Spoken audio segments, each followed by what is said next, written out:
minutes out, I suggest hanging in there. I think most of the fire is going to be the first 5 minutes, and all have a lot of questions. Yeah, we have them.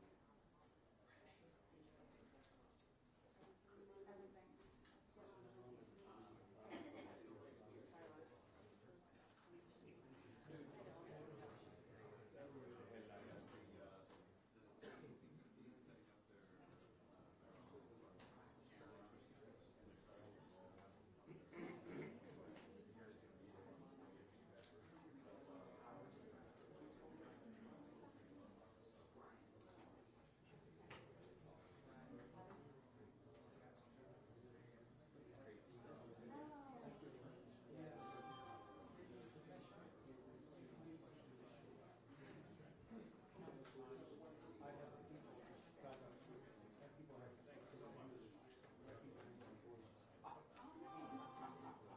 You call them yourself. And you can tell you what it was, I'll remain anonymous as ever. But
Jesse Waters still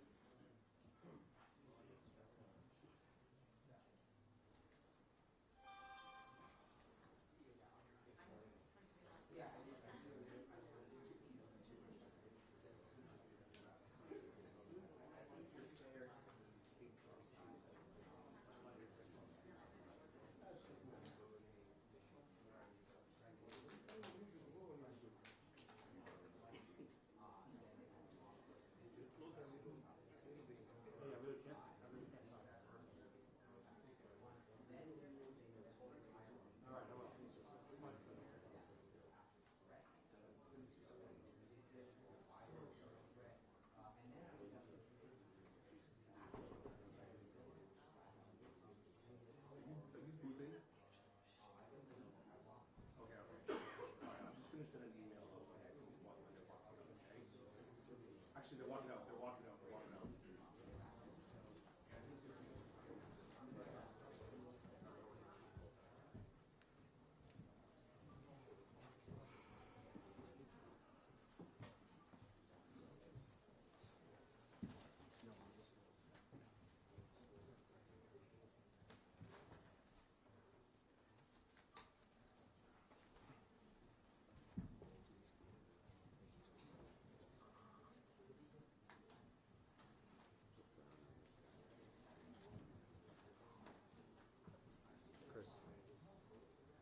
Chris, come over to this side.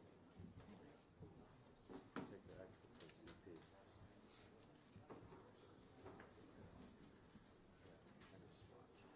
Yes, sir. We got everybody?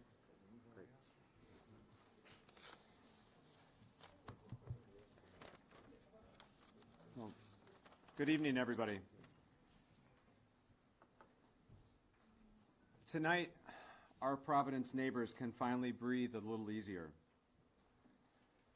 In a minute, Colonel Perez will share the latest details on the investigation, but I want to thank the people of Providence for stepping up and coming together during an extraordinarily difficult time. I know this has been hard on all of us. Over the past 5 days, minutes have felt like hours. But the people of Providence have done what we're best at.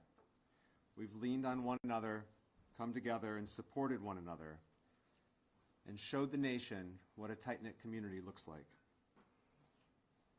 It was because of the information provided to us by neighbors and the tireless work of our Providence Police Department, the Rhode Island State Police, the FBI, the ATF, and many other federal partners. The incredible prosecutorial advice and guidance that we received from the Attorney General's office. We all worked well together to be able to identify this suspect. I know we will have a lot of questions still, and we will continue to work to get those answers. But it is a great honor for me to turn this over to our Chief of Police, Colonel Oscar Perez, and I will say on behalf of the people of Providence, we owe him and every member of the Providence Police Department the deepest debt of gratitude. Colonel? Thank you very much, Mayor. Well, first and foremost, I want to offer my deepest condolences to the families, the victims. It was for them that this work was put together to make sure that they get the justice that they deserve and to ensure that this person was held accountable. Second thing I'll tell you is that I'm extremely proud of this department, actually the officers, the detectives, the Real-Time Crime Center, the Community Response Team, the Intelligence Division, the Narcotics Division, the Task Force. This past Saturday, as you all know, December 13, Providence Police Department and Brown University Police Department responded to this horrific tragedy at Brown University 184 Hope. Our officers were there within minutes. That same day, Providence police detectives immediately went to work. Looking for video footage to see who this individual was and who was responsible. A person of interest was identified from that video footage. The person of interest was observed on Hope Street, turning onto Waterman Street, and that was one of the first videos that we released. At the same time, every federal agency you can think of was reaching out to the Providence Police Department and responded to the capital city. Images were shared with media within hours. Persons of interest it was the same individual that has been the focus of this investigation since the beginning. All the new images that we received of this person of interest were shared with the media continuously over the past 6 days. This critical evidence was collected with the use of public assistance. As the mayor stated, I'm proud to be the chief of police of this city. I'm proud to be a product of this city for the reasons that the mayor stated. The community stepped up. It was all about groundwork, public assistance, interviews of individuals, and good old-fashioned policing. That is the type of police work that every police officer in this nation reminds themselves of, and that many do not understand. And that is critically important and often succeeds where technology alone cannot. We looked at financial records, we looked at video footages, and in the specific incident, it was actually a video that provided us with a description of a vehicle. That was corroborated through a tip that was received to the tip center. That room was packed with detectives, agents, receiving calls on a daily basis. We started early and left late. Then Flock and the LPR was able to provide us with this description of this vehicle. That vehicle was picked up by Flock, which led us to a car rental place in Massachusetts. Through that, the agents and their work as well were able to get us footage of this individual, as well as a copy of the agreement which provided his real name. The video of that subject matched the description of that person of interest that this police department was desperate to put handcuffs on. An individual was identified as Claudio Neves Valenti, date of birth, and he was a 48-year-old man. He was a Brown student, he was a Portuguese national, and his last known address was in Miami, Florida. And I will tell you that he took his own life tonight. We have members of the Providence Police Department up in Salem, New Hampshire, and we also have the BCI unit. Obviously, the FBI and their evidence recovery unit is up there, so the process is being conducted as we speak. And it goes without saying that I would like to personally thank the efforts again of the Providence Police Department, the Rhode Island State Police, the Rhode Island Attorney General, the FBI, the ATF, HSI, the U.S. Marshals, IRS, DEA, Secret Service, and NCIS. There is no way that we could have done this by ourselves. In this nation, when horrific incidents like this happen, law enforcement steps up. Thank you very much. Thank you, Colonel. General Arona? Thank you. Thank you, Mayor. You know, I would describe the emotions on the investigative team, including our prosecutors and the agents, detectives from both state police, Providence, as mixed. You know, there is a sense of completeness in terms of the investigation, an investigation that's, if not the hardest, among the handful of hardest investigations that I've ever been involved with. And the sense that we owed those 2 dead Brown students and the 9 injured Brown students and the students who were in that auditorium that weren't injured, and the Brown community and the Providence community results. The teams worked really hard. I think I mentioned that to you almost every night that we met with you. I wish they were all up here with us. That we wouldn't fit here, but it was remarkable to see the cooperation between the FBI agents, the ATF agents, the HSI agents, the Providence police detectives, the state police detectives, our prosecutors. And I will say that everybody brought a certain expertise to the table, but it is nevertheless a sad moment when you think about those young people who were hurt, injured, or worse, 2 of them are now deceased. You know, to me, this was always going to be an investigation where something was going to break it open. We were going to pull threads. We were going to gather evidence that would lead us in a particular direction. And I will say that if we were with you less than, well, I guess now more than 24 hours ago, we had that picture of that second individual. And I would say within an hour, no more than 2, I think it was under an hour, that person came forward to 2 Providence police officers over on the east side and said he had information, that he was that person, and he had information that could help this case. And I remember last night watching his interview, and he blew this case right open. He blew it open. And that's how these cases sometimes go. You can feel like you're not making a lot of progress. You can feel like you're chasing leads and they don't work out. But the team keeps going because, you know, those of us with experience know that you're going to pull a lot of threads, and it's not always the first one that's going to get you where you need to go. But when you do crack it, you crack it. And that person led us to the car, which led us to the name, which led us to the photographs of that individual renting the car, which matched the clothing of our shooter here in Providence, that matched the satchel that we see here in Providence. He was found dead with a satchel, with 2 firearms, and evidence in the car that that matches exactly what we see at the scene here in Providence. And so I know that you and the public have questions about how we got from a place yesterday where all we could share with you was a photograph of someone we wanted to talk to where we got to tonight. And so we got a state arrest warrant for murder today that was signed by a district court judge for this individual.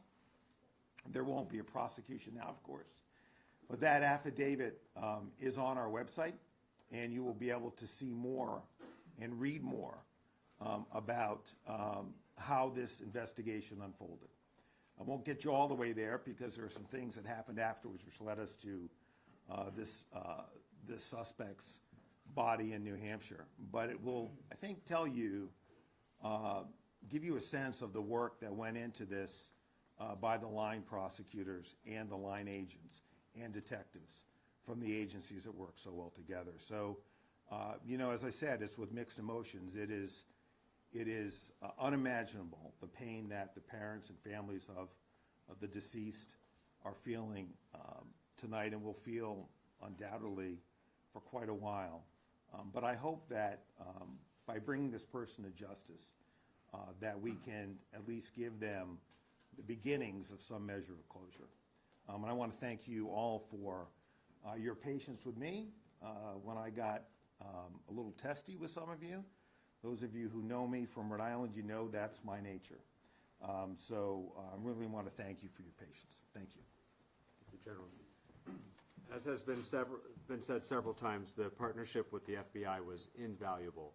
And so it's a pleasure to introduce Special Agent in Charge of FBI, Ted Dox. Thank you, Mayor, and good evening. My name is Ted Dox, Special Agent in Charge of FBI Boston. We got him. Shortly before 9 o'clock tonight, the FBI SWAT team executed court-authorized search warrants at a storage unit facility in Hampshire Road in Salem, New Hampshire. This is where we located Claudio Neves Valente, the individual who we believe was responsible for the Brown shooting. The latest developments in an intense 5-day manhunt, and as a result of an incredible amount of work dedicated by the law enforcement team standing here before you tonight. Every single agency brought their unique skills and expertise to this investigation, and we're motivated by the victims and survivors of this horrific incident. Even though the suspect was found dead tonight, our work is not done. There are many questions that need to be answered. There's a lot of evidence that needs to be processed, and most importantly, the victims and their families deserve special care and consideration. The FBI and our partners across Rhode Island, Massachusetts, and New Hampshire will continue to search for answers for the victims, survivors, and their families, to see what motivated this individual to carry out such a senseless act of violence. From the onset of this critical incident, it's been all hands on deck. The FBI deployed approximately 500 special agents, analysts, task force officers, and support personnel to assist our partners in this investigation. In addition to this extra manpower, all our specialty teams were activated, including Evidence Response Team, SWAT, Divert, and Victim Services Response Team, just to name a few. A special thanks to you, the media, as well as to the community. My sincere thanks to Colonel Perez, Colonel Weaver, AG Nerona, Brown University PD, and all of our partners. This was truly a team effort. Thank you. Thank you. Another critical partner at every step along the way was the ATF. I'd like to introduce Special Agent in Charge of the ATF, Tom Greco. Good evening. My name is Tom Greco, the Special Agent in Charge of ATF Boston. From the moment 911 reports of the shooting at Brown University came through, there's been an around-the-clock effort to identify the perpetrator and to protect the community. The men and women of ATF, including our special agents, our intelligence research specialists, and our support personnel, have been proud to support and be part of that effort, leveraging our unique experience, dedicated investigators, canine handlers, and crime gun intelligence technology such as NIBIN, the National Integrated Ballistics Information Network, to compare ballistic evidence, and our other available tools to support the investigation, and to help identify Claudio Neves Valente as the individual that we believe was responsible. ATF's mission, first and foremost, is to protect communities from violent crime.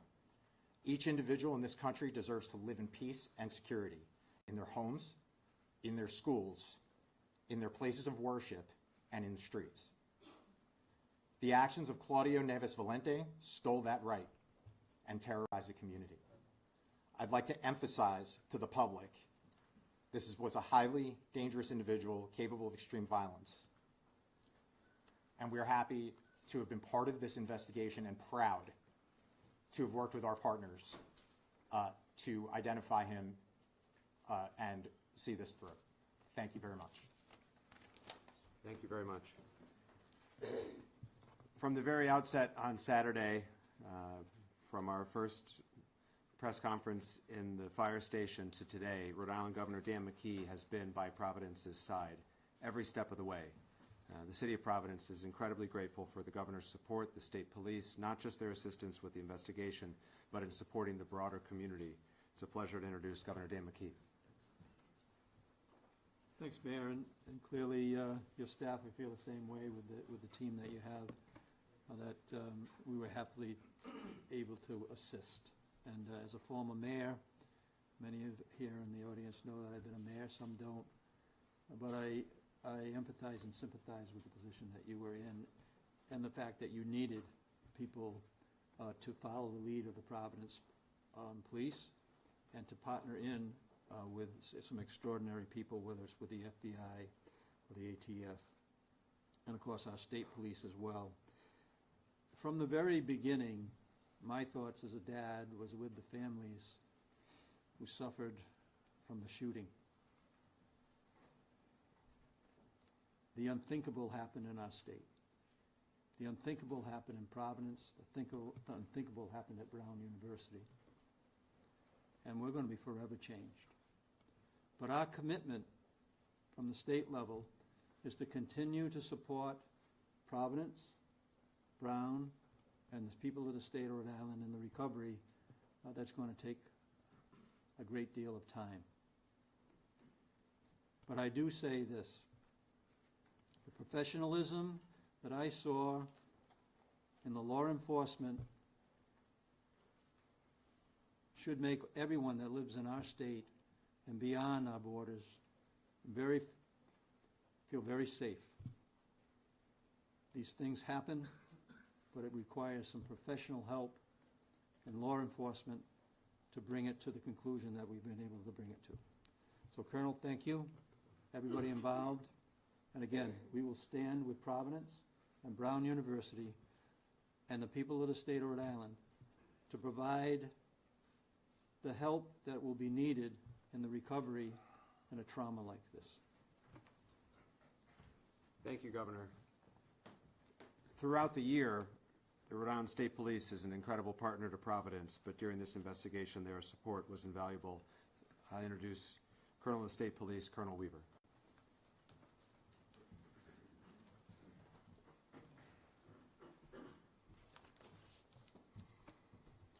My name is Colonel Darnell Weaver, the Superintendent of the Rhode Island State Police.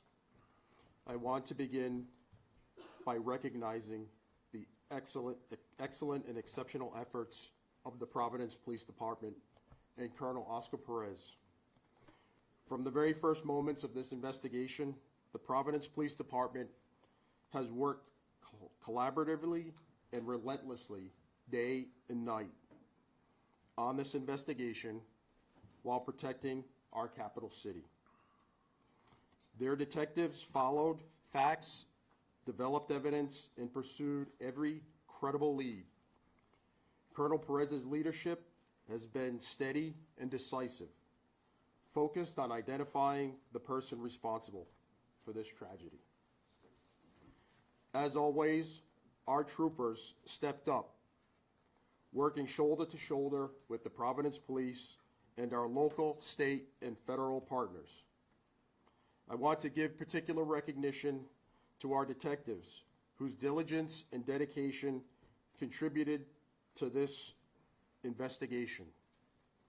Our detectives and division leadership operated as a unified team, sharing intelligence, resources, and expertise.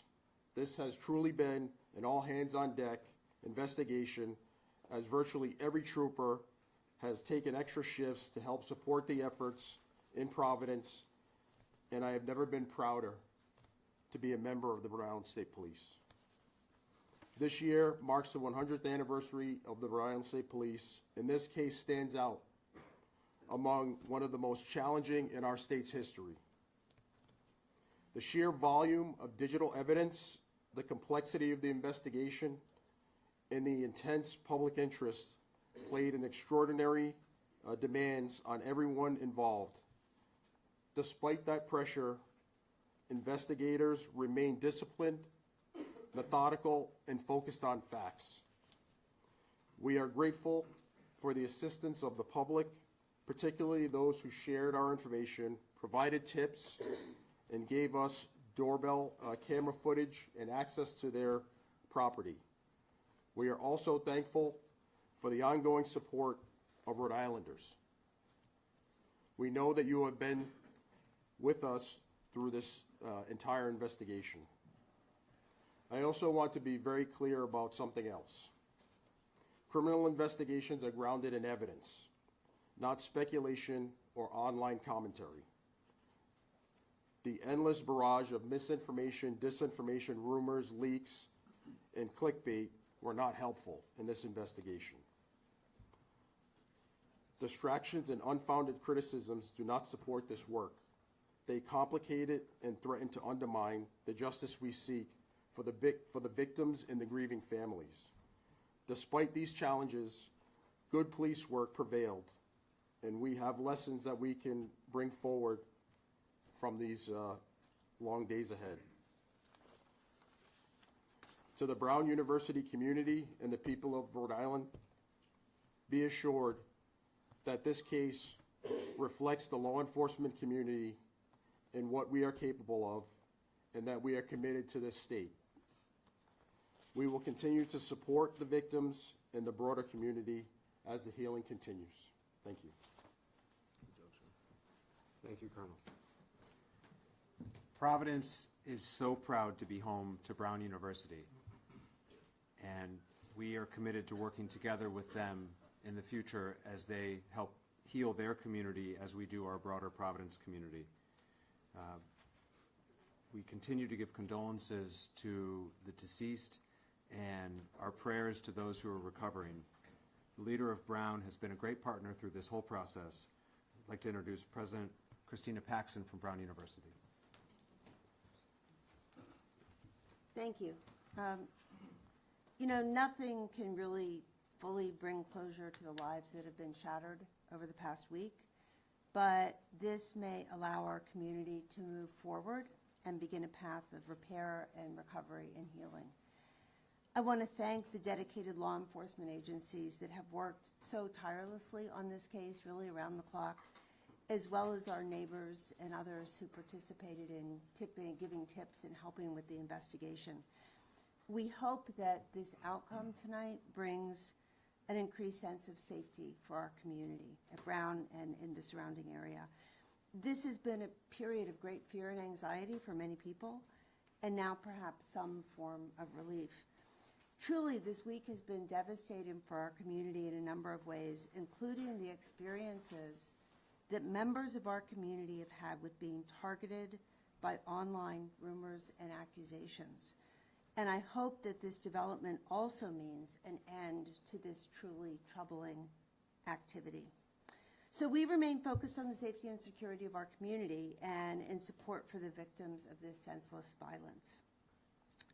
Now, we know the public and our own Brown community members will want to know more about the individual now identified by law enforcement as the suspect in last weekend's shooting.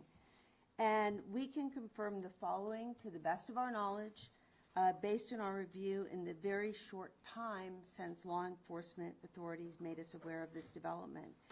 And we provided this information to law enforcement as they build their case and wrap up the investigation.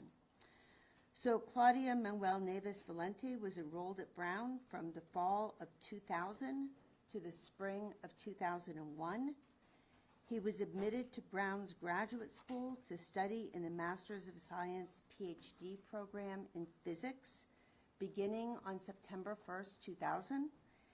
And he took a leave of absence effective April 2001 before formally withdrawing effective July 31st, 2003. During his time at Brown, Nueves Valente was enrolled only in physics classes. The majority of physics classes at Brown have always been held within the Barris and Hawley classrooms and labs.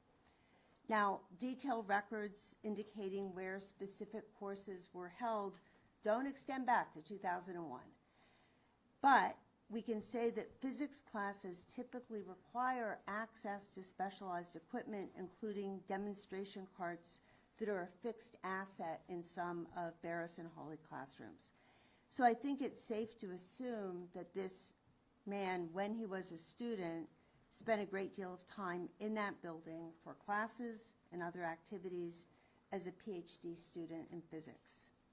He has no current active affiliation with the university or campus presence. So again, we thank law enforcement and so many others for their extensive work on this case, day and night, and we look forward to a sense of restored safety for Brown, Providence, and the Rhode Island communities. Thank you. Thank you, President Paxson. The last speaker, and then we will take your questions, is the Chief of the Brown Police Department, Chief Chapman. Remember, his officers were the first to respond on Saturday, and we are so grateful for both their immediate and heroic response and their partnership over the last 5 days. Chief? I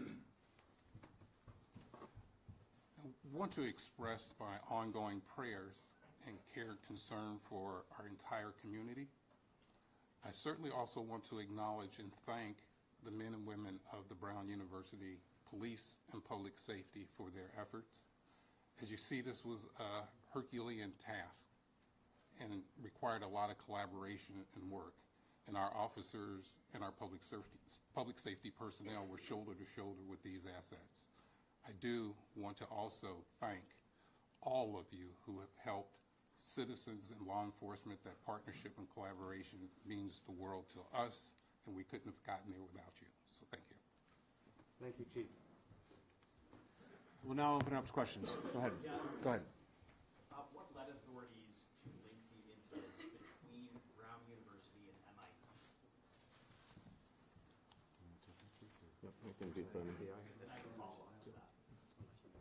Yeah, I'll start. I'll just tell you that a lot of the information and evidence that we ended up gathering linked us to a connection up in Massachusetts, but obviously at the MIT. But I feel a respect to the authorities in Mass as well as the FBI that's for them to comment. But I'll tell you that the groundwork that started in the city of Providence by our detectives, the detective division under the command of Major LePayan, as well as the federal partners that we had in our room upstairs, and ATF, the FBI, led us to that connection. And so that was great work. Does FBI want to weigh in on that?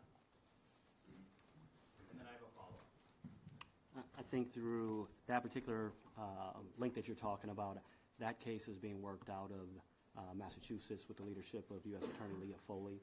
I believe that they're having a press conference today as well, where they'll reveal more to the general public at that time. I'd be remiss to start and kind of talk on this, to let them kind of had first dibs to kind of be the ones to tell the public about those particular links.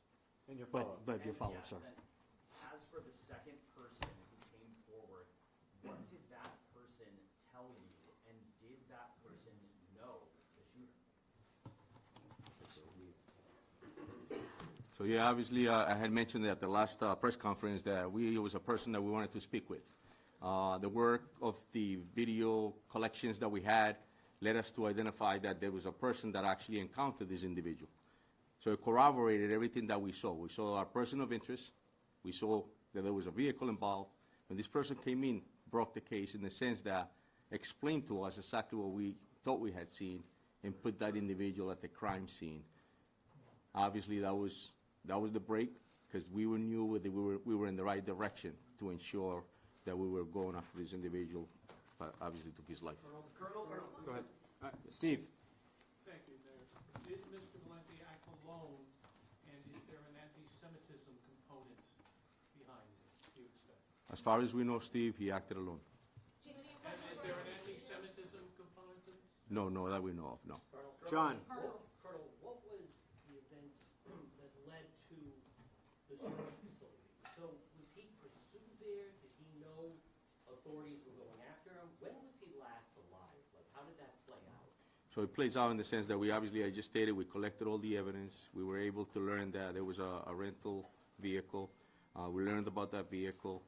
There was financial records that were verified by the FBI, obviously, and other agencies. I'm sorry, actually, so another agency, so multiple agencies that verified financial records that brought us to that site to know that he had actually rented a site at the storage unit, and then we ended up in Salem. In a follow-up. Yeah. When he did that, did he know authorities were coming, or did he just go and, like, how long had he been in that storage unit? That we're not aware of, John, in the sense that all we knew is that we were on a manhunt, and that's what it led us to. So. Amanda? Oh, thanks. Chief, I have some questions for you about Claudio. So he graduated, he did graduate. He was at Brown more than 20 years ago. His last known address was in Miami, and now he's here at Brown University, potentially also at MIT. What do you know about what brought him up here? There's going to be unknown answers that we have no answer as far as that. Obviously, came up here and committed this horrific incident and this tragedy, and that's all we knew. Our mission was to ensure that we could find him and bring him to justice, but yeah, no. Motive At this point, correct. And my follow-up is, of the evidence that you've collected, have you collected the handgun that you believe was used in the shooting? Have you collected any type of manifesto or evidence? Have you planned more shootings? So as far as I know, that's the FBI evidence recovery team is up in Salem, New Hampshire, and they're collecting whatever evidence is up there. This happened just now, as before we came up here. Bill? Any criminal history, political affiliations, any social media posts, anything of that sort that you can report to us about Mr. Valenti? Nothing that I know of, Steve. Behind him. Go ahead, white shirt. Is there any indication that Mr. Valenti was planning any future attacks? Nothing that we know of, no. In the way back. Special Agent Dox, can you also tell us if the connection, I know you said we can't talk too much about the MIT, but the fact that it was a physics professor out of MIT and then the physics building and he was studying physics, have you tied all that up, and does that lead, why target one person in Massachusetts and then a whole class here in Providence? Yes, it is true that Mr. Valenti was a physics student. Also, we know that the MIT, the victim there, was in that discipline as well. I will tell you that there's multiple phases to an investigation, and so now, in a sense that we know the subject is deceased. Now that investigation continues to find out all of those answers to your question, sir. Did he go to school with a professor? Did he go to school with a professor who was killed? Can Brown answer that? It is believed that in Lisbon that those two individuals attended the same university in Portugal. You have a follow-up in the back.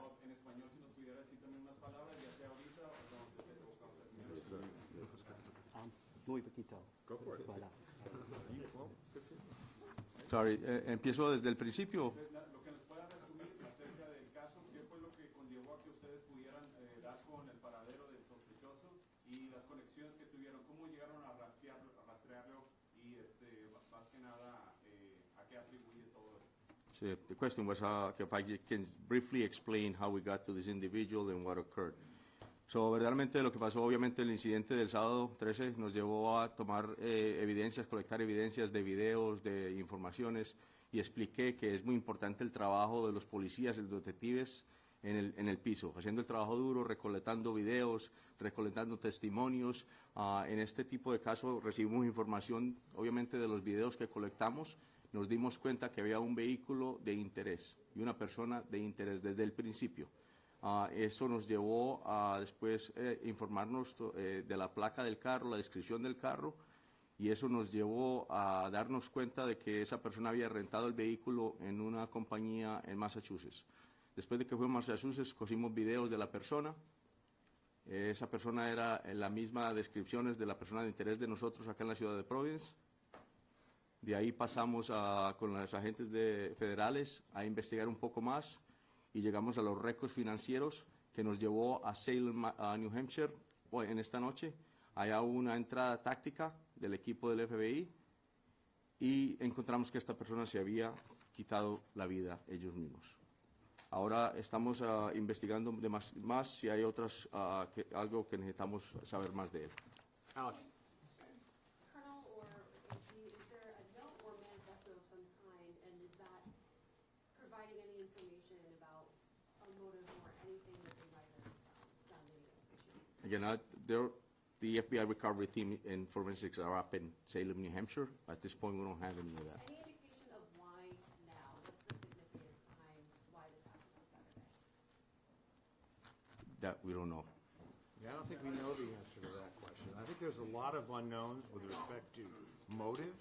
I mean, I think that the real issue here is the key was to identify this person, as we talked about yesterday. I think there are other answers that are coming, but once we were able to identify him, thanks to that individual who came forward, who led us to a plate, which led us to a rental car, which led us to that he rented that car in his own name, that really broke the case open. But in terms of why Brown, I think that is a mystery. I think there may be something going on in Massachusetts that I'm not fully familiar with because we're working this angle, but I think the Massachusetts authorities may be able to share that. Yeah, I don't think we have any idea why now or why Brown, why these students, why this classroom. That is really unknown to us, and it may become clear. I hope that it does, but it hasn't as of right now. Fox, Yeah, Fox, go This ahead. is for the Colonel or the Attorney General. At 2:16, there was a surveillance video that showed the second person that apparently blew this case wide open, and also Mr. Valente. You see them disappear behind bushes. Was this second person following the shooter? Did he recognize him and confront him? What was that interaction like? And I have a follow-up. That's a great question, and I'll be all explained in the affidavit that the general stated they will be released. But I'll give you a brief sort of explanation about that. The person that we wanted to speak with had an interaction with this individual earlier in the day, then observed him later at that time what you just stated, and decided that he was going to encounter him and asked him why he was inside Brown. At that point, the subject of interest, Mr. Neves, actually ran. He was caught up by our person that we wanted to speak with. There was sort of a conversation between the two of them, and Neves asked him, "Why are you harassing me?" And at that point, the person that broke the case walked away. And that information was critical to us because he was able to corroborate what our detectives were seeing on video, and he was able to provide a great explanation. And my follow-up question Yes. is, why did it take a citizen to notice a suspicious person right next to Brown University and not the police? And also, how long was the vehicle parked where it was?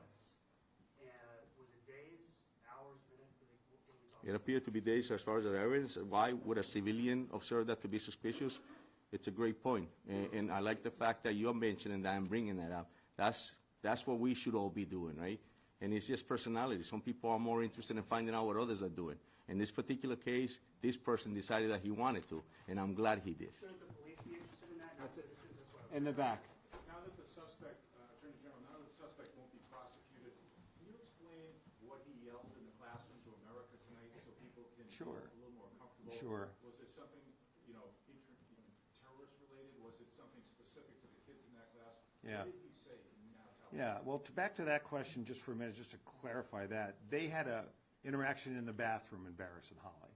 So, I don't know, the Providence Police is obviously not going to patrol Barris and Holly. That's a question frankly, for Brown and their police department. So they had an interaction there, and then our citizen,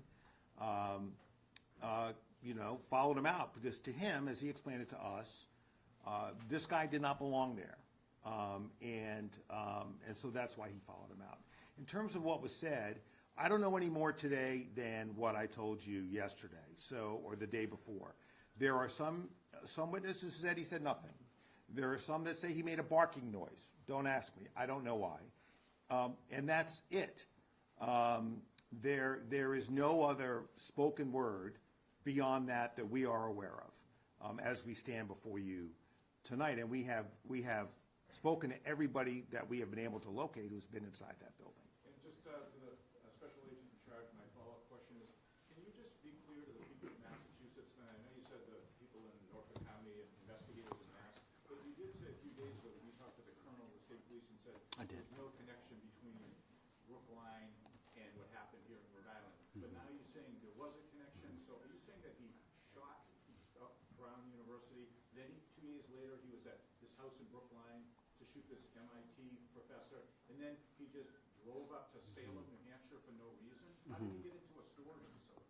No, I think that's a great question. My actual statement was that we didn't see a connection at that time.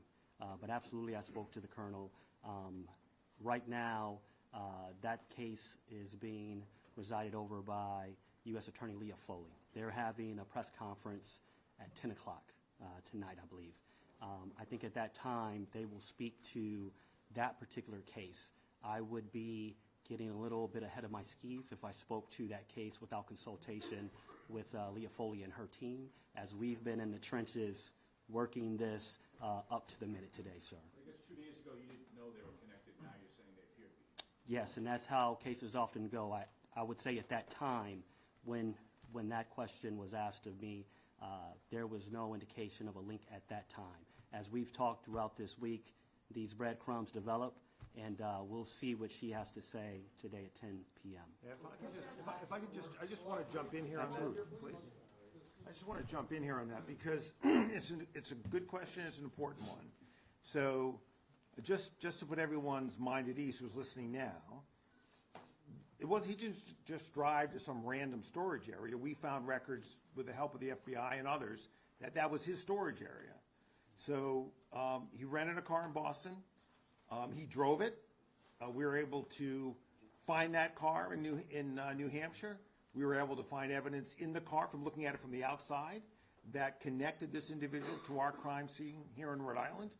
We were able to find visual evidence of him inside that storage facility, which, in my judgment, matches him to the Massachusetts scene. So you'll hear more, as the special agent said, but there is no question that was his storage unit, that he had a particular car, that we found that car because of this citizen coming forward and giving us a description of the car, and then our individual who came forward, we knew he was telling the truth because we could see it on the videotape. And so that was a series of things that broke this case, and that led us to Salem, where the suspect was found dead.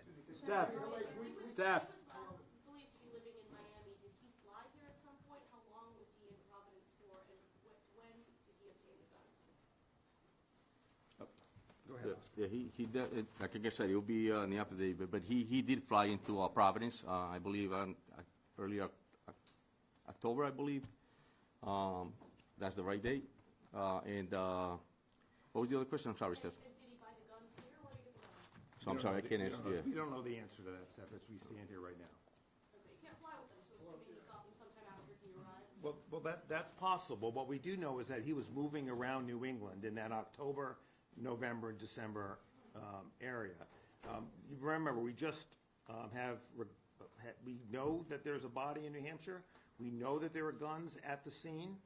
It still remains to be examined, comparing those guns to the ballistics evidence we have in Rhode Island, and I imagine they'll do that in Massachusetts, but again, that's somebody else's investigation. And then, of course, we want to make sure that we match the DNA. But we are 100% confident that this is our target, and that this case is closed from a perspective of pursuing people involved. And Steph, just to add, I think Special Agent Doc stated, obviously we didn't know who he was. And so it's very difficult to know what a person did prior without any knowledge of who that person is. Dan. Can I just ask Special Agent this question? It sounds like from everything everybody's saying that the person who came forward to speak to you is kind of a hero in this story in a lot of ways. Absolutely. We know that there's a $50,000 reward. Did he get the reward? You know, I will say that in this particular situation, that individual will likely get absolutely some aspect of that award. We've had a lot of other tips, I will tell you as well, that have come in from the public. And so I don't deal typically with the distribution of those rewards. But I mean, it would be logical to think that absolutely that individual would be entitled to some of that reward. Yes, sir. Second row, red shirt. Go ahead. Yeah, you. Thank you. Fox News Digital, do we know when or how the suspects left Providence? For the crime. Well, we know he left Providence and committed a homicide in another state. And that, but we don't know. I'm sorry. How did he leave? No, so do we know when he left Providence? Yeah, when he left. That's what as far as we know that he left. But we didn't. I believe his last activity was obviously when we found out he was in another state committing another crime. Pat. Pat Ford, Coalition Radio.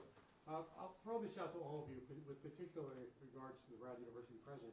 A recurring theme for the last few days has been an outreach, ultimately successful, to the people of Rhode Island and the people of New England to track this individual down. While at the same time, we've got this sort of passive-aggressive criticism of individuals who are being actively asked to engage via social media, who are wildly spreading rumors, some of which couldn't have possibly emanated anywhere than law enforcement. And I do have a follow-up. So would anyone like to respond to that? I mean, it's kind of condescending to a lot of people. I know, Governor, if you're confused, that's not uncommon. But the... All right, that's uncalled for. All right, we're moving on. Current. No, current. Came forward with the case-breaking tip. Was that information originally posted online? Or was that person encouraged to come forward based on what people online? Correct. There was a tip that was placed online, and obviously we were doing our due diligence to find out who that tipster was. And then we were able to identify this person who we wanted to speak with, and then we learned that that person was actually the same person that put the tip on that up that you're just speaking about. Brian. I'm sorry? That person live in the area? It was the same person that we brought into the police station to speak with. The images Brian. that you showed at the beginning, where you can see Mr. Valente's face, where were those images taken from? They were taken from the car rental business place that we learned So about. none of them were at Brown? No. President Paxson, if you could, the situation is described that you had the suspected gunman and this other person had an encounter in the engineering building hours before the shooting. I had been told by an employee that there had been concerns raised at Brown previously about people getting in the building. Have you heard those, and was anything done to address those concerns about people getting into the building? Yeah, I mean, that's a really good question. I think we're going to have to look back and say, you know, we don't know how this person got in. We don't know when they came in.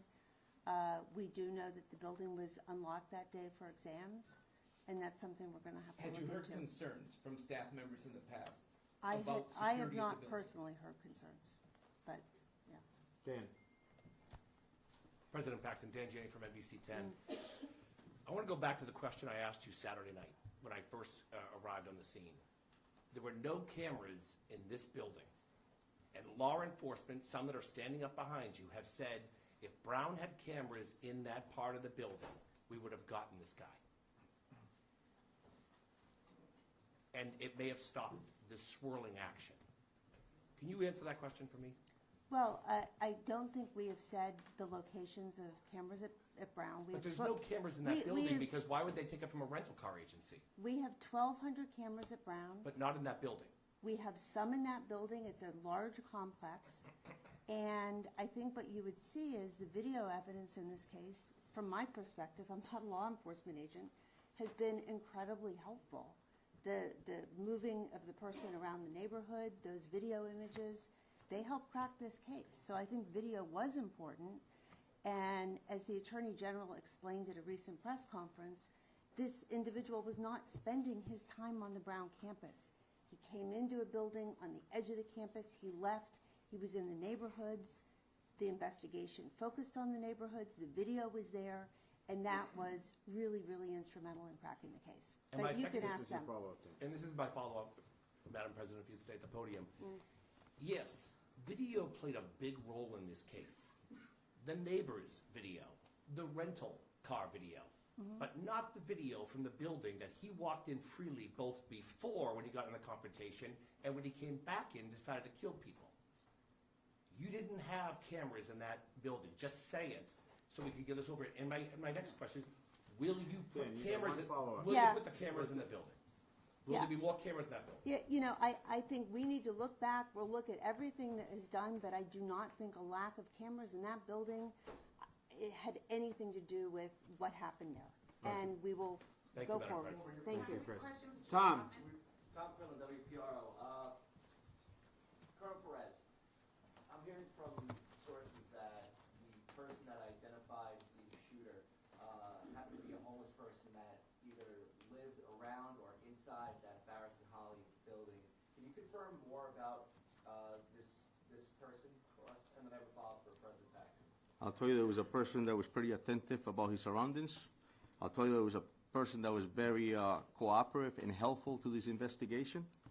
And I'll tell you that he was a great individual that actually assisted us in getting us to this point where we're at. I'll tell you that. Brown graduate? He was, yes. Yeah, I have to say, he was incredibly articulate, and his testimony, had we needed it, would not only have been credible, it would have been persuasive. He was as outstanding a witness as I've seen, and he deserves a lot of credit. You know, recognizing there's a gunman on the loose, that the gunman knows he had this interaction with him, and he didn't, once he knew that we were looking for his help, I mean, he came forward within an hour, and that person deserves a tremendous amount of credit. I don't know whether he's going to get the reward or not, but if I had a vote, he would. All right, Tom, you got to follow. Are you done? Go ahead. My question was for Chair Chapman, if you wouldn't mind. In October, the Brown Daily Herald reported that you had a vote of no confidence in your leadership, and students were concerned for their safety and the fact that you had prioritized desk jobs over having over field jobs and having more people patrolling the campus. Now, in light of this, do you accept any kind of responsibility for this? And now that we've given these prior warnings, are you going to reevaluate how the Brown police operate in the future now, so this doesn't happen again and these students can feel more safe on campus when they return? Great. So as I stated earlier, I'm profoundly proud of the men and women of public safety and profoundly proud of our police department. We will continue with the heroic work that they've done and continue to work side by side with our partners. And everything else that comes with that is a continual effort to do what is best for the safety and security of our campus. But will you reassess how the people are allocated within the department? Every single day, we work and endeavor to keep our campus safe, whatever that entails and all that entails. In the back. Yes, Kimberly Bakey. I was wondering, maybe this question for the Colonel. Can you talk about, you said that 2 weapons were found in Valente's car. Was that one of those weapons, the gun that was used to shoot here in Brown? Has that weapon been found? Can you speak to that? That's all part of this continuing investigation. This just, before we came downstairs, actually, as you all were watching, that was developing up in Salem, New Hampshire.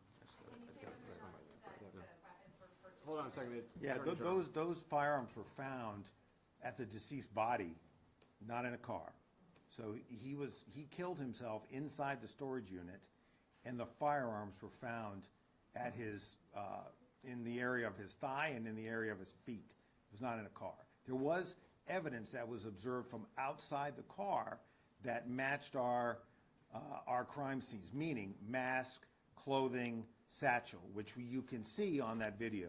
And there was a main plate over a Florida plate. This guy was changing plates. One of the reasons it was so hard to find was he knew what he was doing. He was changing plates. And so, that's why the collective work of following and finding this car was made more difficult, because this guy was changing plates. So we got a main plate, and we got a Florida plate on the same car in New Hampshire. Patrick. As he was a... Oh, I'm sorry. Especially. I was just going to add. Please. Tom Greco again from ATF. It's okay. As far as the ballistics evidence, I know that the last question concerned matching the guns found to the crime scene. As several people up here have said, this investigation is ongoing, and in many ways, in some ways, just beginning.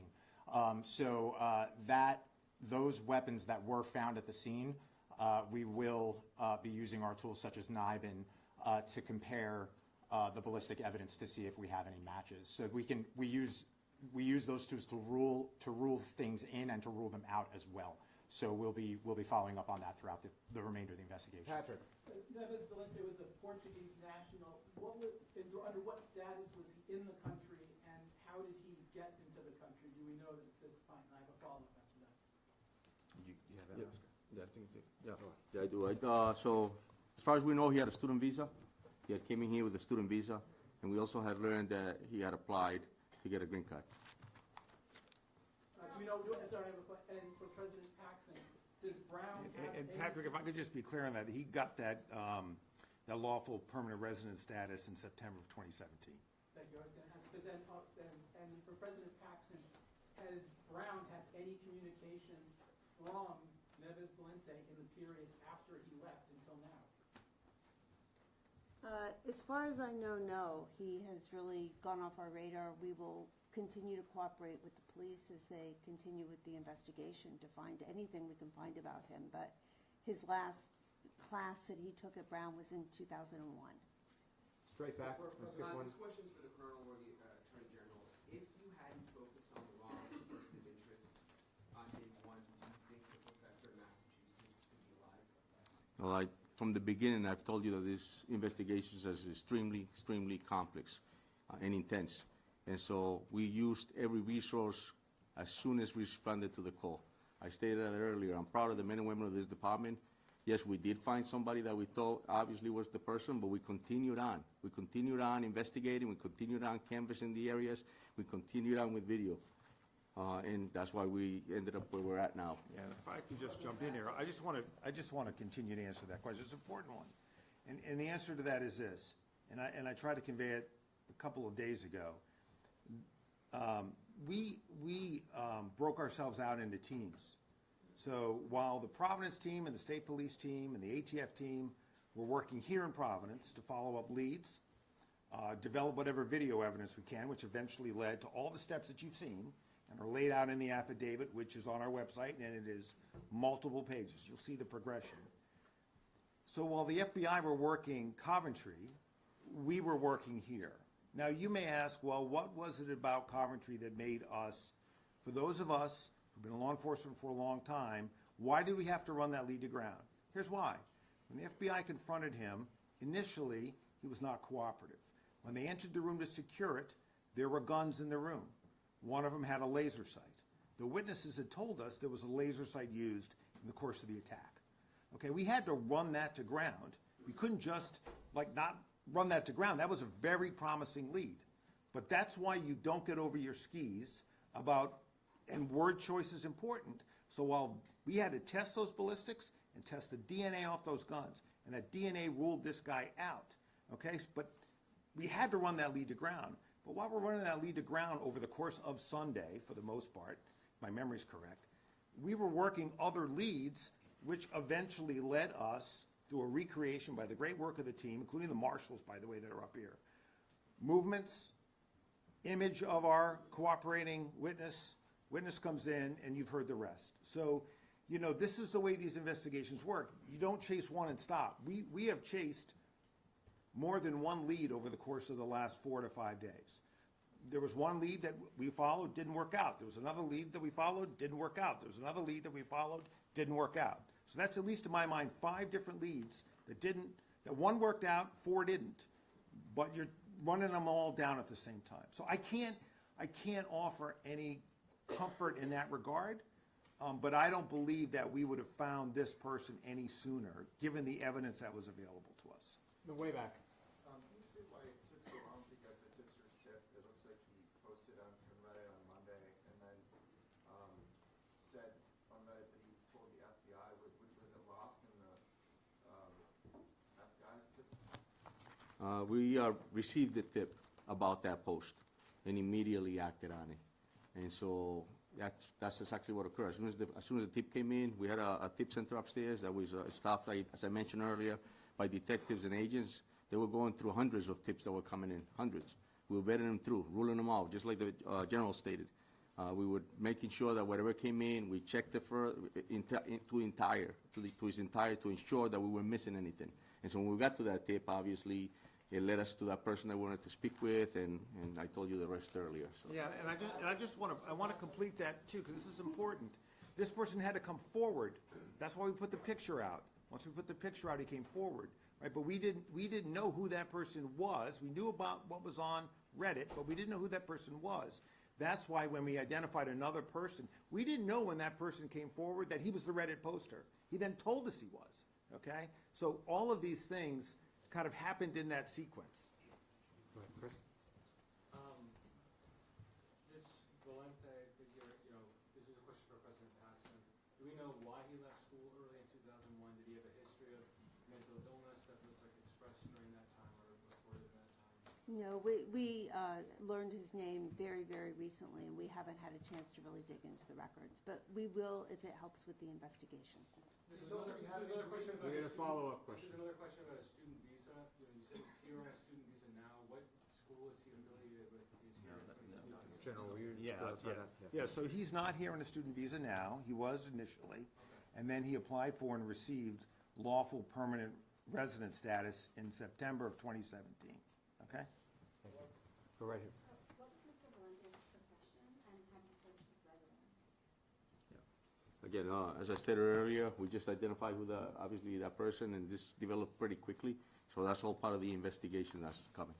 And can you talk about, was there any interaction between him and law enforcement before he died? No, not that we know. I have a follow-up for her. There you And go. that is, do you know any associates of his family members, friends, roommates, and if there are any in the United States, did any of them come forward through the process of this investigation? No, not at this time. This evolved extremely quickly. We've been at this for 6 days. And so here we are, and we now identify who the person is. We're about to make an apprehension. As I stated earlier, he took his own life, but that's all part of the investigation that will continue about him. Go ahead.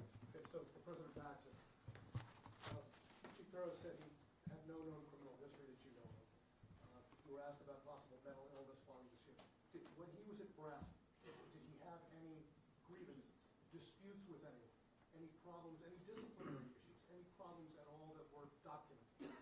Not that we know of at this point. I mean, again, these are very, very old records, you have to understand. We learned about this very recently. And I think going forward, as we want to learn more, we will cooperate with the investigation to give them the information they need. Go ahead, in the white shirt. Hi, Brittany, WCBB. This question is for Colonel Perez. You mentioned that Claudio was the primary suspect, primary focus from the beginning.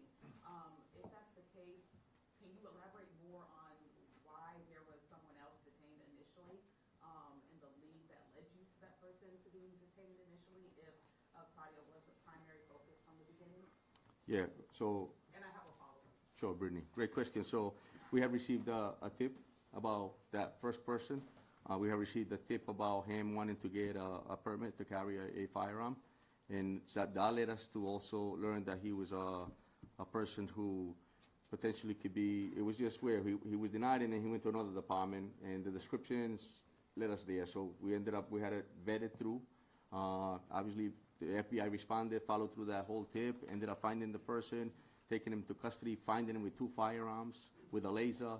And so it took a while for us to be able to rule him out. But it was a tip that came in, and as I stated earlier, as soon as the call came in, it was all hands on deck, and there was nothing that we were just going to say that is not anything that have to do with it, with this case. Obviously, we wanted to make an apprehension, and we went after that. So. Yeah, I just want, if I could just jump in here, Mayor, I'm sorry to do that, but I think I heard you say that Mr. Valenti was the suspect from the start. No, he became the primary focus yesterday at around this time. This name was not known to us until yesterday. So when our cooperator came in last night, we were able to track the card, get the name, and then we were in the position of, today, do we push that name out so that you can help us find this guy? Or do we think we know where he is? And so that was the balance. That was that back and forth analysis in our minds, collective investigative team minds, was going on today. But his name did not come to us until yesterday. As I said yesterday, until you have the name, which we did not have until yesterday, after our press conference together, That's when this thing heated up. As soon as you have a name, I believe you can find anybody in this country. And the fact that this team was able to do it in around 24 hours, I think is a tribute to them, their hard work around the clock, to do exactly what we have been talking about doing, which is how long is it going to take? And it took, roughly 5 days. And that's a tribute to them. Brittany, if I could just clarify further on that. So what I meant, obviously, it was that the image that we released within hours of that person of interest that was walking on Waterman Avenue around the corner, that was sent out within minutes. That became a primary focus of the investigation of that person of interest. Yes. If I may, my Please. follow-up. I believe it said the last address for Valenti was in Miami. Correct. Have law enforcement in Miami been notified? Are they searching this last address for any potential evidence? No, Brittany, absolutely. Yes, that address, I believe, was one that predicated in 2001. And so absolutely, the law enforcement agencies, both federal and local, were notified of that. They also went to that residence as well, also talked to the individuals that was at that particular residence to see if they had any type of connections or associations with Valenti. Thank you. Absolutely. On the way back? Question for Coronel Perez, I'm sorry. For Univision in Spanish and Kansas. What's next? Do you have any leads on the motives? Como acaba de preguntar la colega, ya registraron la vivienda en la Florida. ¿Qué es lo que viene ahora? Si es que saben cuál fue su motivo para matar a esa persona. Sí, vamos a seguir. So the question was, what's next, right? What are we going to do next? And so la respuesta es que vamos a seguir, obviamente, trabajando con las organizaciones federales y también entre nosotros buscando esa inteligencia de quién es esa persona, qué motivo lo trajo aquí a la ciudad de Providence a cometer esta tragedia, este incidente. Pero eso va a tomar tiempo verdaderamente y vamos a tener que averiguar más para ver qué fue el motivo que llegó a esta ciudad. ¿Tienen alguna pista de qué podría haber sido? ¿Qué es lo que van a estar buscando ahora? No, hasta el momento no. Esto obviamente, como acabo de explicar ahorita, lo identificamos hace poco. Go ahead. Right there. What brought investigators specifically to New Hampshire? Does this person have a connection to New Hampshire? I know you said that the storage unit was in DC. So it was the financial records that the federal agency followed through the investigation that led us to learn that this person had rented there, a storage unit. And so we responded immediately, and we found that the vehicle that we were looking for of interest was parked there. Kate, go ahead. Chief, can you speak a little bit more to that, again, identification of the vehicle of interest and the person who did that? And as you said, there was video captured. Walk us through that aspect of this. Was this the witness who provided to you the vehicle? Can you walk us through how that vehicle of interest entered the investigation? And then I have a follow-up. Correct, yeah, it was part of the tip that was posted actually, and then also the tipster had called and had stated that this individual had a fob and was trying to enter a vehicle that was parked on Benevolent. And so because of that, we obviously knew there was a vehicle and there was a description of a vehicle. When we brought him in, he collaborated further on that vehicle. We put it out through Flock, the description of it, and we learned that within that time period, there was only a certain amount of vehicles that came up with those description fitting it. So our detectives obviously stayed on that and ended up finding this vehicle with Florida plates, and that's how we ended up with that specific vehicle. Then we had learned that the vehicle also potentially could have changed their plates. And as I stated earlier, we were able to find the vehicle on Flock, actually get the actual plate, learn that it was a car rental, which brought us up to learn that, that we needed to learn more at the rental place about the individual, which we did. And then further later, we find out, again, doing all the work that they did upstairs, I think it was tremendous too. If you had a chance and an opportunity to see how much work was put in, because it was bits and pieces of information. It's almost like putting a puzzle together. You only have just a few pieces, and you're building it. And that, later on, led us with the financial records to learn that he rented a storage unit in New Hampshire, and that's why we ended up. Kate, your follow-up. To that one for the Chief or the Attorney General. You mentioned, again, weighing that public interest versus the information that was available to law enforcement at the time, as this person, again, considered armed and potentially dangerous, was out there. The Chief just spoke to license plates changing on a variety of moments, if you will. was it too fast moving?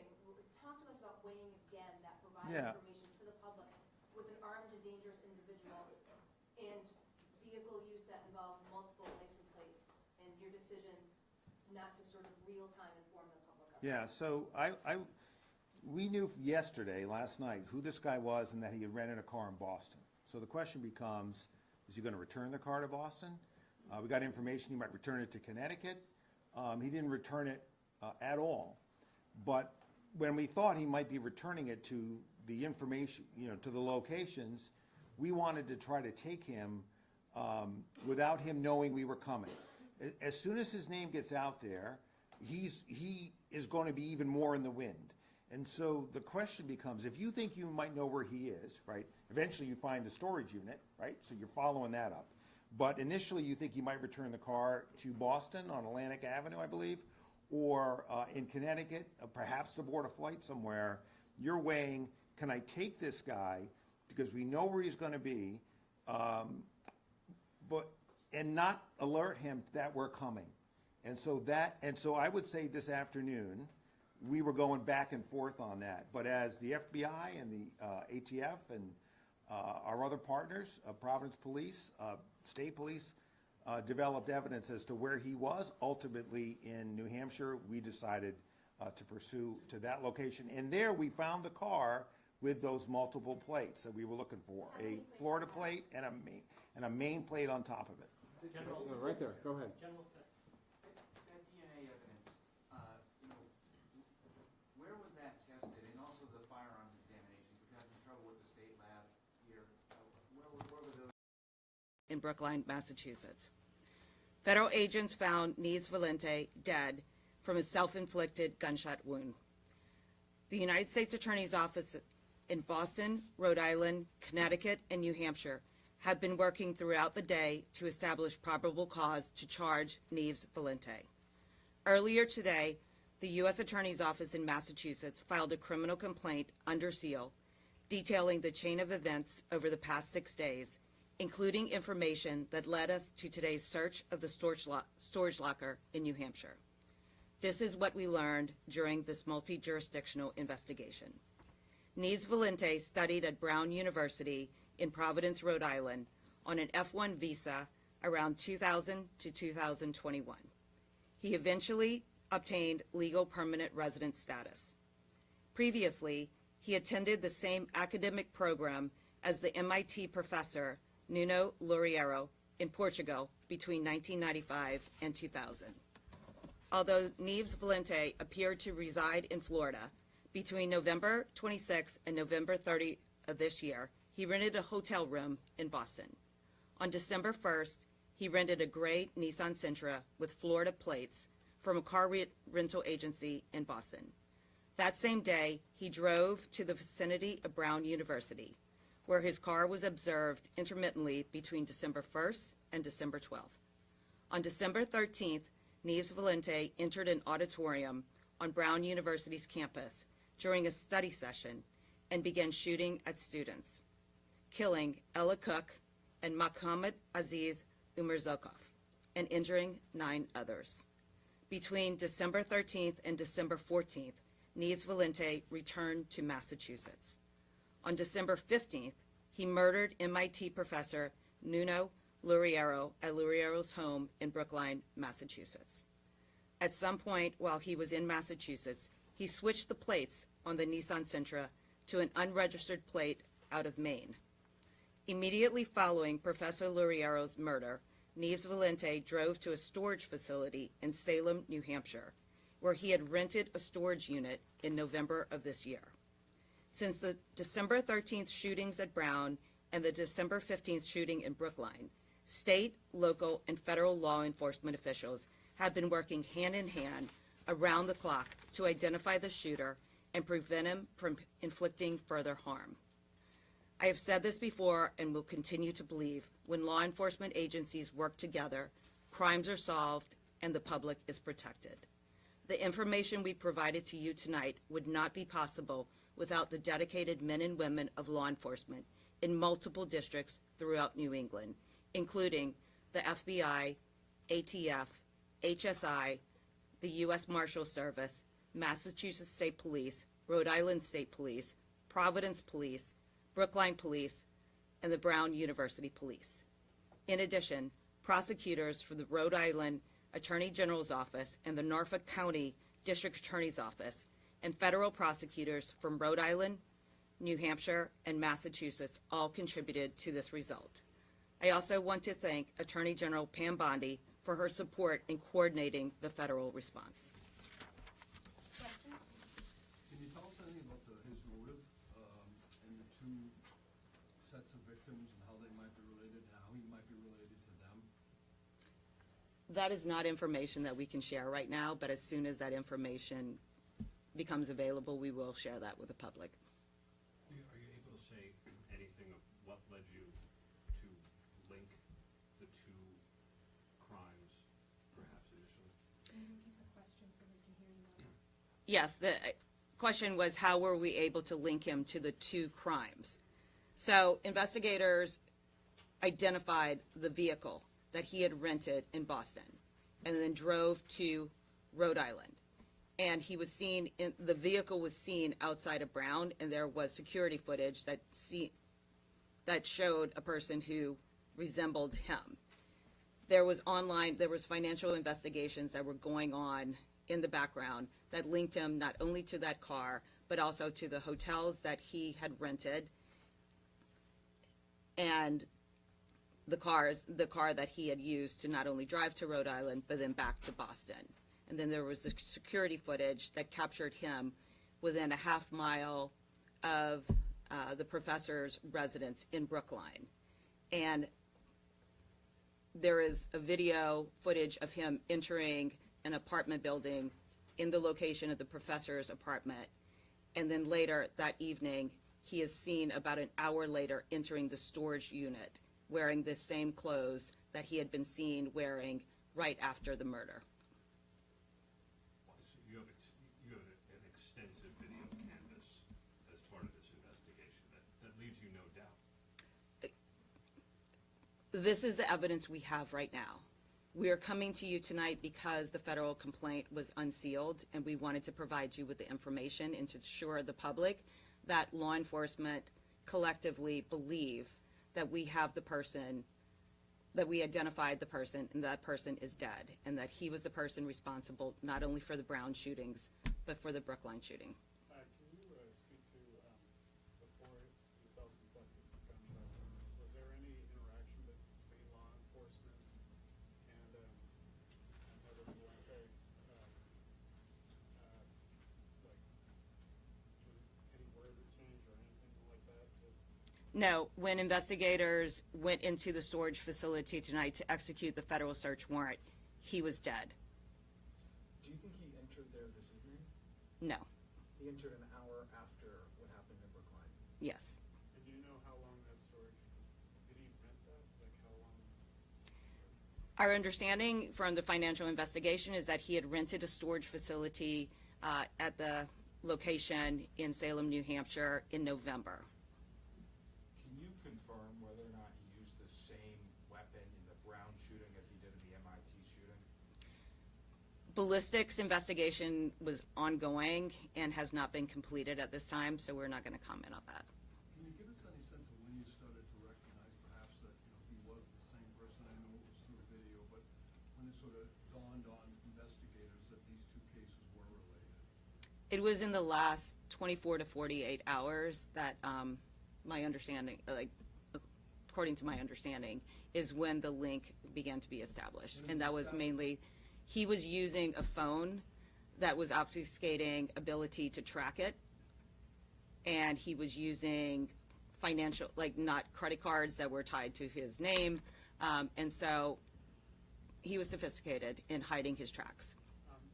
According to the complaint that was unsealed, it says that Nevis Valente and the MIT professor had attended the same academic program together in Portugal from 1995 to 2000. Do you know if they knew each other? Or My understanding is that they did know each other. Have they been in communication since that last date? I don't have any information to provide you. Would you call this targeted? We're still investigating the motive in this case and trying to, because like I said, he was very careful in his communications, and we just don't have any information right now to answer that question. But when we get that information, we will share it. Was there anything else in the storage locker? The storage locker in which his body was found, my information is that no. Was that satchel in the storage? Yes. What was in it? Can you repeat the question? I can't hear you online. So the question was there anything else in the storage unit aside from the defendant's body? And the answer is he was found in there with his satchel. There was nothing else found in there that I am aware of, but they're still in the process of searching that facility right now. Did he kill himself right away? We don't have any information when he killed himself, but he was dead when investigators found his body. Can you tell us anything about his life? Like, I think you said the last known address was in Florida. Like, what he was doing? Was he working? Was he in the field of physics, which he had studied? Any sort of biographical stuff you can tell us about him? Because his identity was only become aware to us in the last 24 hours, I can't provide you with any of that information right now, but I'm sure once we have a full understanding of what he has been doing, where he has been, aside from the time when he entered into New England in November, we will provide that information. Besides the MIT professor, did you know any of the victims at Brown University personally? We have no information that he knew any of the victims or anyone who was at that auditorium on the night that he went in and killed. Have you been able to find anything about when he did attend Brown, whether there were any issues, if he was there briefly, was he kicked out, you know? That information hasn't been provided to us yet. Given what you see on the video of the MIT professor's home, is there any doubt that he was the intended target of the killing? The information that I know, and again, the investigations are going to continue to be able to provide you with all the answers that you are asking, is that there was no doubt that he was the intended target. What was inside that satchel? That is information that is still being, the investigators are still on the scene right now conducting that investigation, and we haven't received information as to what was in the satchel. Was there any suicide note? No information right now. How about in terms of the charges themselves? I mean, there was a crime in Rhode Island and also the 1 year. How does that sort of get sorted out? How does he get charged, et cetera? So there are state crimes, including the murders, and then there are the federal crimes, which is one that we brought tonight. The jurisdictions are working together, and we have been sharing information together and encouraging everyone to share information that could result in solving the crimes that were committed in their jurisdictions. And we will continue to do that if there are any doubts that are left with closing out those investigations. We will continue to share all the information so that we can share with you whatever motivations come to light as to why these heinous crimes were committed. Are you confident, I guess maybe that's not the right word, but do you believe that he acted alone, or is there any evidence that anyone else was traveling with him when he came here? We have no information that he was acting in concert with anyone else right now. Anything interesting found in the car? That search is still underway, but we will provide you again with more information as soon as we get it. Anything more you can tell us about, you said he hid his own tracks. Can you talk about that a little bit, what he did? So he was using an application on his phone, and there have been a couple things. The Google phone doesn't allow officers to ping the direct location and get real-time location information about the phone. There was also beliefs that he was using SIM cards that were possibly European SIM cards that are carried through a provider in the United States but does not provide real-time information about tower connections. In the car? The vehicle, he rented, we have video of him renting the car at Enterprise here in Boston. And the fake plate from Maine was just... We haven't figured out now where he got that plate from. It was an unregistered plate in Maine. We have information that that plate was a very old plate that had been taken out of the registration status over a decade ago. When what he was surrounded by. Can you just paint the picture as to what was in that unit? What I can say is he rented one unit. His body was found in a unit that was not occupied, and there was nothing else in there from what I have heard, but this is information that I was getting an hour or two ago from agents who were conducting the searches there. When we get further information, the information will be made public, including in the returns for the search warrant that we obtained this evening. Was he living in it effectively since after the Brookline incident? I have no information right now as to the unit that he had actually rented. The tactical teams were there to search, and they were obviously concerned that there could be booby traps or other types of security issues, and so when they noticed that that storage unit was still locked from the outside, it was clear that he couldn't be inside, and so they started searching the abandoned or the non-occupied units with the approval of the management, and that is when they found the body right next door. I know that you haven't had much time. Does he have any sort of criminal record that you know of at this point in time? We are not aware of any criminal record in the United States. Do you have any information about his life in Florida? What he did, what he did? My understanding, it was South Florida. I know that they know the address, but nothing has been made public about that yet, and I'm assuming that there will be searches. Profession, anything, what he did down there? I have no information. And just to be clear, did he fly up from Florida for this, you think? Did he travel from Florida? Again, the motive, and we have information of his being in New England throughout 2025, but once we get the information about why he came up here, what drove him to be up here, we will share that with the public. Any information on how long he had been a lawful permanent resident of the U.S.? I don't have that information. Well, I mean, the only two ties that you have or can talk about now is he went to Brown and he went to this graduate school with the professor in Portugal. I mean, those are the only two ties that you can talk about now in terms of their relationship. That is correct right now. Is it graduate school or undergrad? Whatever it was, I'm sure it's in the... They were in school.